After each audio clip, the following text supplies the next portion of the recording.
Hey guys, what is up? Welcome to a really cool interview that I've been waiting for quite a long time, and I know a lot of you guys at home have been asking. I'm super privileged to have Jeff Verlinden here. He's a expert slash consultant slash know-it-all on the licensing frontier, and I know it's just one of those things that in our kind of, as the development of our legalization in South Africa, everyone's just thinking license, and there really isn't information for us. There's information on the pharmaceutical side, where Jeff has a very strong background, and he's actually managed to take he's doing videos and he's helping us to simplify that and bring it into terms that I can understand, and you guys at home can also understand. And yeah, it's really interesting. So yeah, we spotted your content on YouTube, and thanks so much. It's really cool to have you here on the show. Thank you for having me, Andrew. I appreciate it. I know I've always seen your content, and I've seen how the content has matured and grown. From like you said, getting all those strikes on YouTube is frustrating. And because I'm also trying to push out content on YouTube, you never know what will happen. But I kind of have taken it from the position of, if I can explain medical or pharmaceutical grade cannabis as much as possible, it usually helps government, regulators, companies understand how do we go down in the value chain, and it kind of opens the doors for what we'd consider a nutraceutical and eventually a CBD wellness product, and also a future recreational market. Because even with recreational cannabis, once it hits scale and you have to do a lot of dealing with the product, you need to have some kind of quality system. So they call it like fast-moving consumer goods. You can't just bottle your own water and put it in spa. You kind of, I see the recreational market eventually, like you mentioned New York previously, like it will eventually require some standards. And I think the medical market allows you to kind of understand the worst case scenario and then how to make it a little more digestible as we move on. Yeah, it's unavoidable. I mean, even just thinking if you try to see the similarities between cannabis and alcohol, you kind of do. Even the small microbreweries, they're governed by a pretty harsh set of regulations and rules and things you can do and can't do. And at the end of it, it's not. It allows the industry to grow, like the craft. We kind of want to see the craft cannabis side come up, and craft beers in SA is it's an amazing industry. And if they can find that balance between allowing everyone to do it and also allowing the it to be safe for everyone, and we can get those products out, it's a better place for everyone. But so just give us a quick background before I go. Yeah, sure. Just ramble on. 100%. Okay, so my background is I'm a biochemist, kind of been spending about a decade in the pharmaceutical industry on and off in different projects. My usual clients are like your Adcock Ingrams, Aspens, GSKs, involved with a lot of sterile, aseptic manufacturing and non-steriles, where cannabis is a non-sterile product. When we talk about it as a pharmaceutical dosage form, but that said, it's one of cannabis is cannabis. It's just in the context of patient safety. So if it's being provided to a child or someone that's got a compromised immune system, we need to know what is in there from the input material. So this is where a lot of these indoor facilities, these GACP, good agricultural collection practices, and GMP terms come from, good manufacturing practices. So I hopefully can unbutton some of that today and unpack it a little in digestible formats.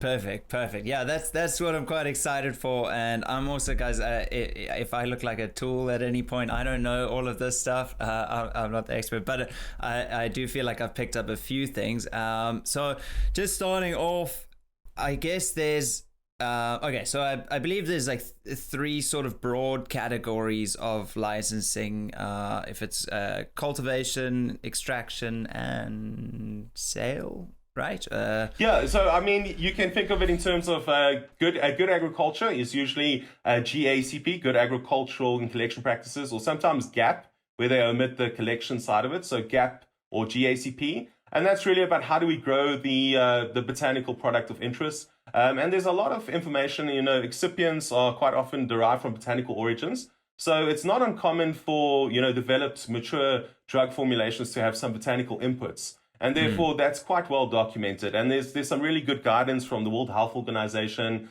Europam, and others that give guidance on good agricultural practices. Now, that's the one aspect of it. Then you've got the good manufacturing, which is really about if you're now doing an extraction or even with the packing, the drying and curing can often be considered as a controlled environment, which means you're going to a good manufacturing environment where the air quality is really important when you dry and cure. And you want to keep it as consistent and stable as possible so that you don't unnecessarily heat the product when you're trying to rush the drying or the curing process. If you put it into containers, you want to do an argon or a nitrogen purge so you don't have oxidation. So microbes can't grow as readily, the product doesn't oxidize while it's being shipped. And then you mentioned good distribution practices and all the GXPs, where X can be anything. That kind of is the good wholesaling, the good distribution. It's all just guidance, and it's really a lot of paperwork, which is sometimes the easiest way to see it. But it's guidance-driven paperwork. So, it's not like a lot of these guys have done it before in the pharmaceutical sector or even in the nutraceutical sector. And it's just about writing it down and kind of adhering to good practices within all those different spaces. So, for instance, are companies doing, are they going for all factors? I seems like it would be very difficult to try be the grower, have it all under one sort of roof, I guess. If you're trying to do the agriculture, the manufacturing, and sort of the, all the X's after that. I mean, are you seeing people going for all of them, or do people generally say, look, I want to grow and then hand over all of that to someone else who can handle extraction, distribution, export, all of those? Or are you seeing people try to do the full Monty under one vertical chain inside their corporation, try to get the whole license, or all the permissions, I guess? Yeah, so I can explain it this way. I mean, SAFRO, which is the South African Health Products Regulatory Authority, kind of focuses or have focused to a large extent initially with the cultivation, because we've got to start somewhere. So, their focus was on having offtake agreements for where is that flower going to go, and also seed intake agreements, where's the genetics and the phytosanitary certificates coming from.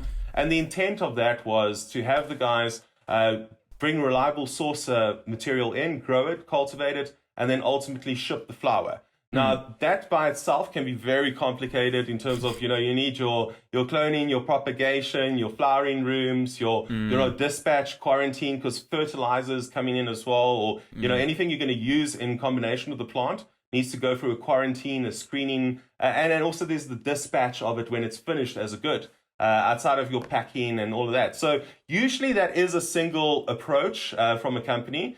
The extraction side has been left for a separate licensing framework. So you can actually build a facility to incorporate extraction in the future, but it's kind of like they treat that more like a GMP. So South Africa is good in that regard. A bit of background is South Africa is a member of PICS, which is the Pharmaceutical International Cooperation Scheme. So we're the only member in Africa that is part of that. And what it really just means is South Africa holds itself to a very high standard when it comes to global pharmaceutical manufacturing. And it's sometimes because of those standards that a regulator might seem a bit slow in adopting changes or approving things. But it's like the same with the COVID vaccines. We had to go through a very stringent process to bring it in. Sometimes overly stringent. It really depends on what the regulator is trying to achieve. But they always tend to err on the side of, being too cautious, because their biggest concern is, let's say we get a batch in or we produce a product locally and 100 people die.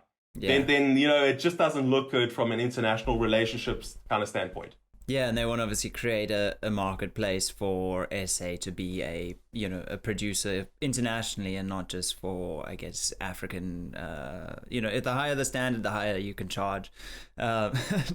Exactly. Well, it's a combination. You've got to get good standards, but you also can't be unnecessarily slow. The reason is that I've always been quite proactive about pushing, because at some point the US will federalize, and certain windows and opportunities will disappear as the rest of the world comes online in these sectors. Even Europe is very much, I would say 2 years ago, Europe was very cautious about it, and we had a bigger opportunity, and Lesotho had a massive opportunity. But as things go, we've got to move quicker, and the regulator needs to be, in some regards, as proactive as industry, so we can really get the industry formalized, because for me, formalization is a good thing. It allows us to start trading effectively. At present, we can only export medical cannabis. We don't even have a situation where a doctor can prescribe outside of going through a Section 21 application, which is a bit limiting. And that's the thing, when you know, even if you have the resources, it's very difficult as a business to sort of come in and, like, they say, okay, let's capitalize on this trend, but it's basically a government, you know, holding, you know, potentially holding people back from that. But anyway, in terms of what we have available for a let's say like a farmer to decide on, let's say he wants to go through the route of agricultural license, so good agricultural, I guess that would involve, I mean, I've seen some of the facilities that you've spoken about on your show. It's not quite as easy as like a normal citrus or something like that, because you've got to remember, this is not a fruit, it's pharmaceutical. It's going to be produced for export to go to pharmaceutical. It's not going to go to Woolies or Pick and Pay. You know, it's a completely different product. You got to look at it as if I guess you were growing. I suspect there's, you know, what else is like comparable? Anyway, you're growing a pharmaceutical product. So how does it look in the South African market? Are people doing outdoor license or greenhouse, a lot of greenhouse license where you can control the thing, or is it all indoor premises? So this is the thing. I mean, so a bit of history on this as well. There used to be a hemp research license as well, which made it, far more experimental in the space. But SAFRO has no longer, since last year, around about September, they stopped issuing those. The DG is also involved in the issuing of permits around that.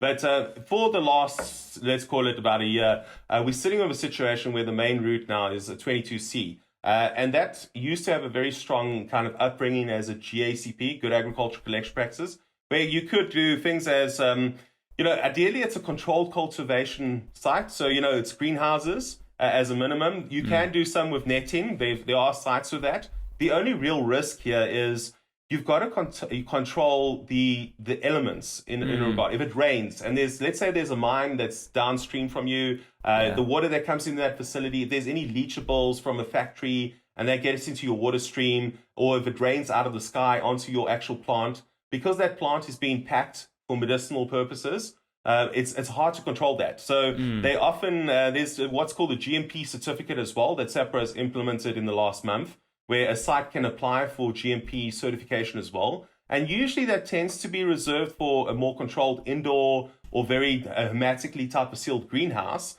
because you control the risk of the air. And you see that often in the US markets. They've got very controlled indoor facilities. The Canadians have very much controlled because of the elements. I just feel it would be nice to see, hemp licenses and other things come online, so that we don't have to just do what is a pharmaceutical export product. Because when you're also exporting, you have to meet all the export regulations. It's not the easiest type of business to start and run, because there's a high barrier to entry from a capital investment as well as specialized skills. So it's not always the easiest, but it's doable. And a lot of guys have done it. There's about 30 licenses that have been issued by SAFRO in this space. So, focused on the cultivation for medical purposes.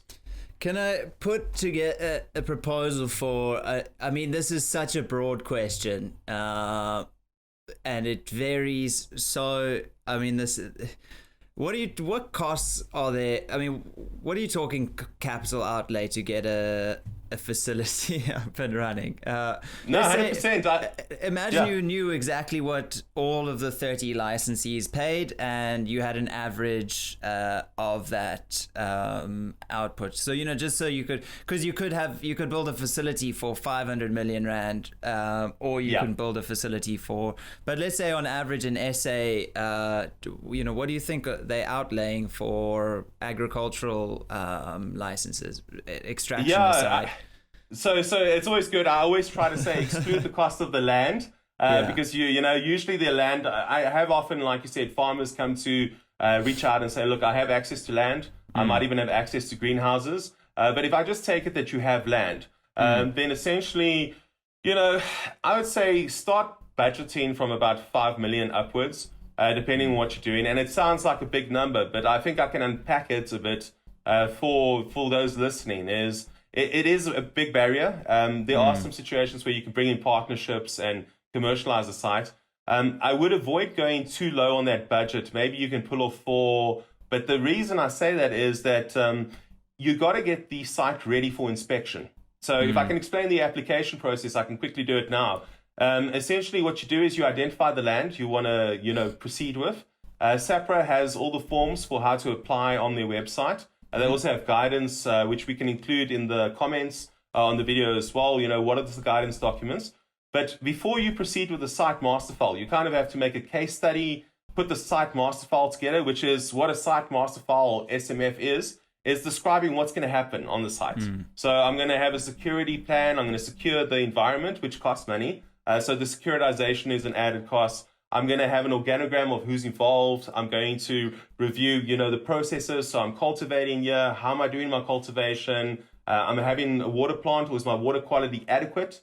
I've got to test and prove that. So the moment you start testing and proving things, it starts escalating the cost. And everything. By that time, even personnel controls, like it has this background criminal checks probably, and you don't think of that. I'm getting a cannabis license. It's like, no, but you also need to regulate your staff and the security around the premises. But anyway, Cara.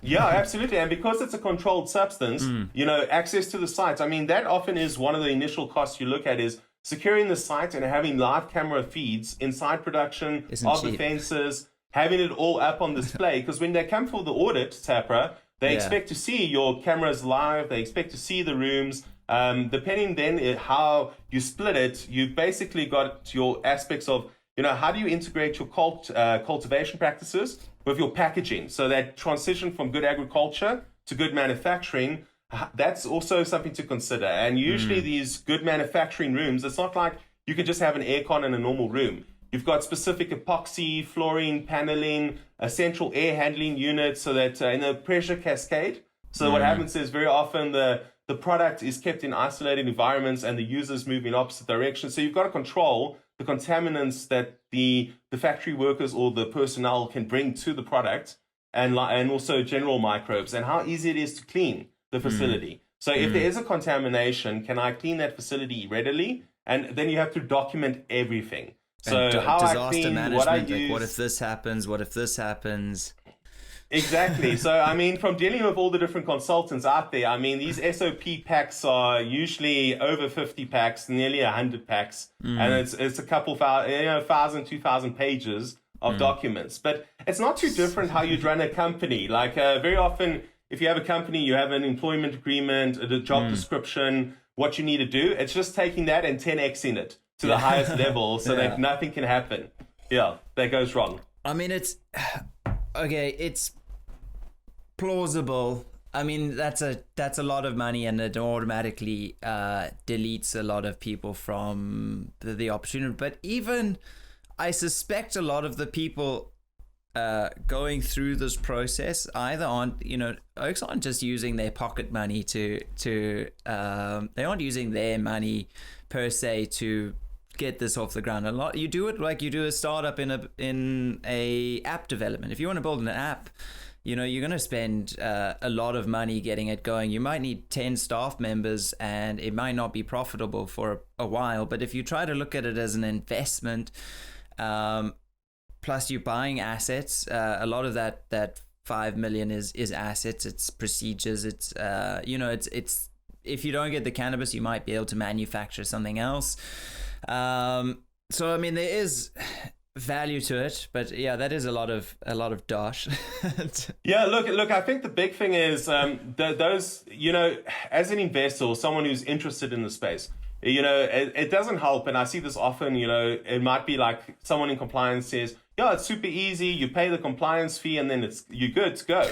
And usually the guys, that's not the true cost. And that's why I like to be open about it because I see the facilities kind of go through the process. And like you mentioned, we've had some on the channel previously discussing their actual journeys through the workflow. The big thing for me is that, yes, the application fee with SAFRO is 25,200. But that is literally the minimum you can start with because, getting an application in, and let's say you do your own site master file and you've actually got guidance from SAFRO on the website on how to do it. That's just the beginning. By the time you need to do your inspection, you need to have figured out and sorted out everything else, including the security, the personnel entrances, the access control. You might have validated your cultivation with tomatoes because you couldn't actually get the plant into the facility because you're not licensed. So it's a hard one. So you have to validate that your culturing is working with peppers or with tomatoes. And it's because of all of that, you kind of have to almost wait a year before you actually licensed. And it costs money. You've got personnel. Everything's sitting. That's it. And you need a responsible pharmacist as well. So for the day of your inspection, you need to have an RP or responsible pharmacist appointed because it is a pharmaceutical product. Yeah. And this is why, we're so proactive about agriculture and hemp coming out with reforms. And then, potentially in the future, if there is a consumer-based good and dealing around that, considering the Privacy Act, it'd be good to see that. And then maybe it's more focused on the testing side of it and less on the entire value chain from seed to sale. Yeah, I'm really learning a lot, and I'm having these like many just like epiphanies, and I mean that's the balance they're struggling to achieve, because there's home growers, and I would love the home growers to be able to sell their weed. Like that's the dream. They should be able to be empowered to do that.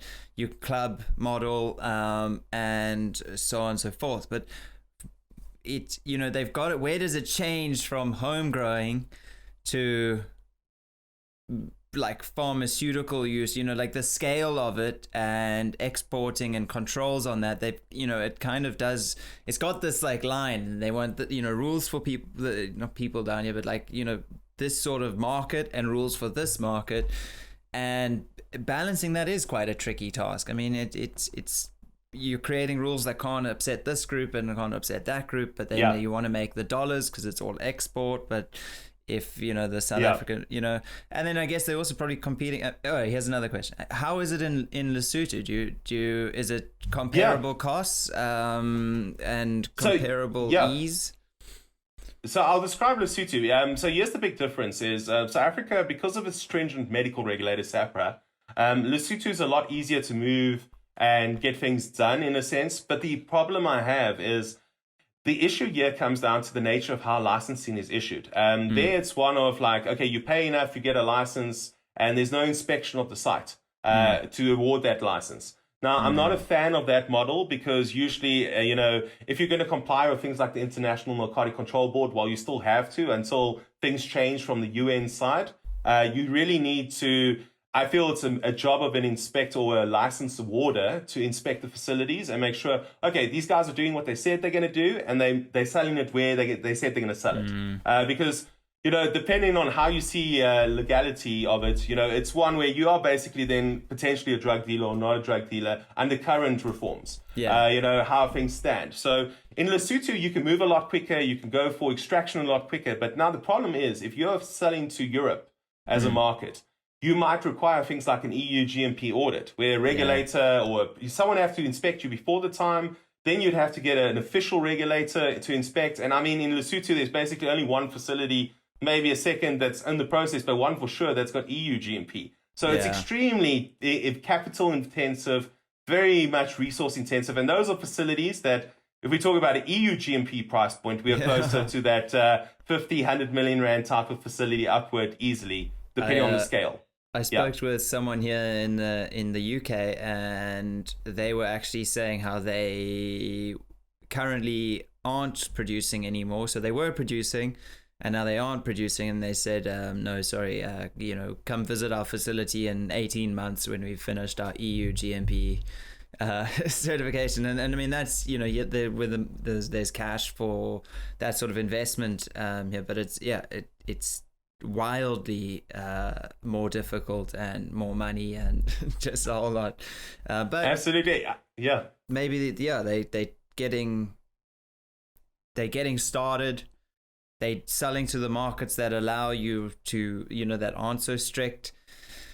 I can see why they did it, and it's probably Yeah, it's very. I guess you can almost say there's so much politics in it. And well, this is the thing. I mean, you mentioned the UK. I mean, they had to go through their Novel Foods Act recently, so all the CBD products had to go through dossier registrations, which is often what you need if you're doing a type of medical product or complementary product. Is you need to start with dossiers, which describe how everything's manufactured, sourced, the rest. And that basically took a lot of the suppliers in the CBD wellness spot in the UK out of the market because they were due at the end of March. So there's obviously maybe 2 dozen at most that have gone through that process. And that's very intensive from a capital standpoint. Yeah. And I hope that South Africa will be a little more accommodating in terms of CBD wellness products and how the policy will work, because we want to make sure that people have access to it and other minor cannabinoids and terpenes without maybe over-restricting. But it does require, it's an almost impossible fit. How do you